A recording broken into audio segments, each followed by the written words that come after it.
We continue to highlight what the United Way is doing for our community as they celebrate their 100th anniversary. And joining us live right now today, the CEO of the YWCA of Oklahoma City, Jan Perry. Jan, thank you so much for being here and really all you do for our community. Thank you very much. We appreciate it. I think a lot of people are fairly familiar with the mission of the YWCA. What would be something that would surprise people about your organization who are watching right now? I think a lot of people are still learning that we're not connected with the YMCA. We're very different organizations. And really our largest programs are programs supporting victims of domestic violence, sexual assault, and stalking.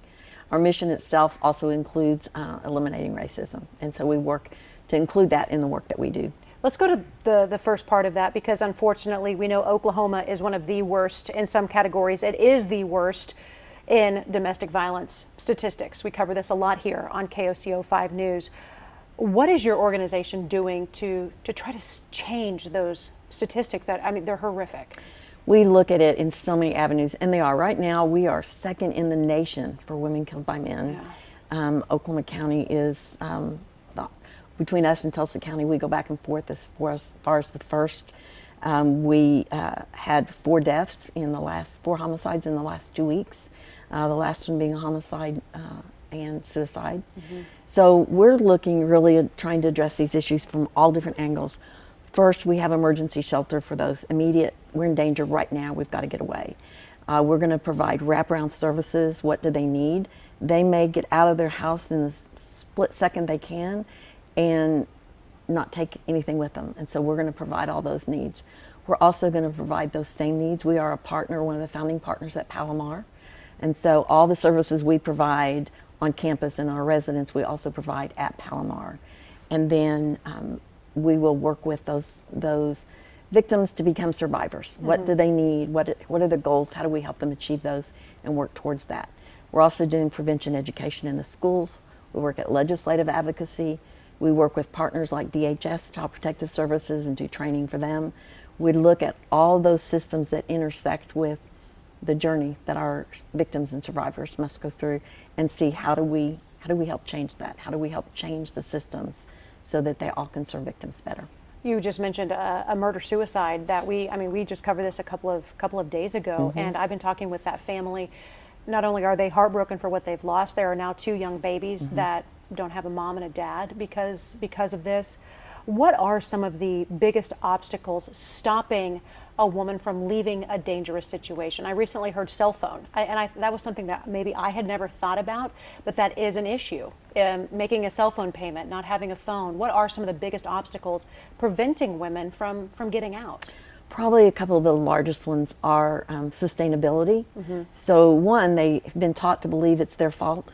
Yeah. Even people that believe it's happening blame them for going back, but they go back and forth because they don't have a way to survive. Mm-hmm. Most of all their assets are going to be in the perpetrator's name, and all the debt will be in the victim's name. They've often lost jobs repeatedly because of the trauma, poor performance, time off work. So helping provide opportunities for sustainability is critical. Legal assistance is another. One of my dreams is to have a pool of pro bono attorneys mm-hmm. That can help them through this journey, and then be able to just help them find those sustainability issues. Can you think of a family, a woman whose life is changed, potentially saved, because she came to the YWCA? I can think of one young woman that came years ago, more than 15 years ago, and she was with her young boy at the time. They came through our emergency shelter and then went through transitional housing, so they were connected with us for several years.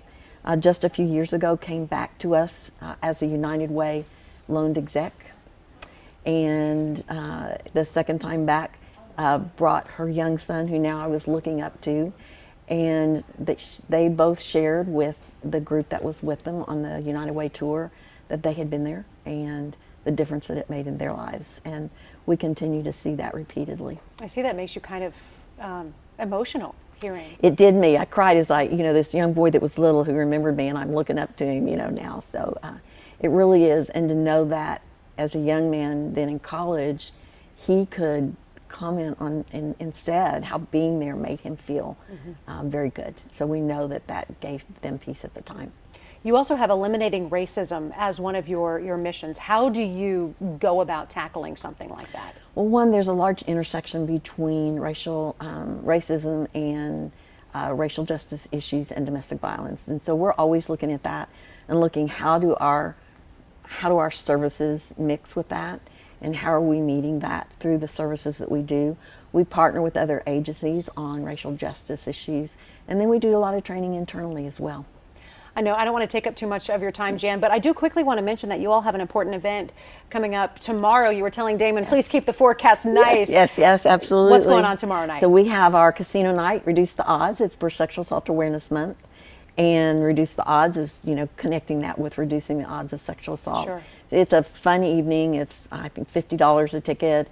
So it's not a high price. There's not a big program. It's just come have fun, and then those dollars go to help support those services. And yes, last year we had a tornado warning alert, sirens going off about the time we were supposed to start. So Damon, I'm hoping for good weather this time. Oh no! All right, Jan Perry with the YWCA. We certainly appreciate you being here and appreciate what you do along with the United Way. Thank you very much. Always good to see you. You too.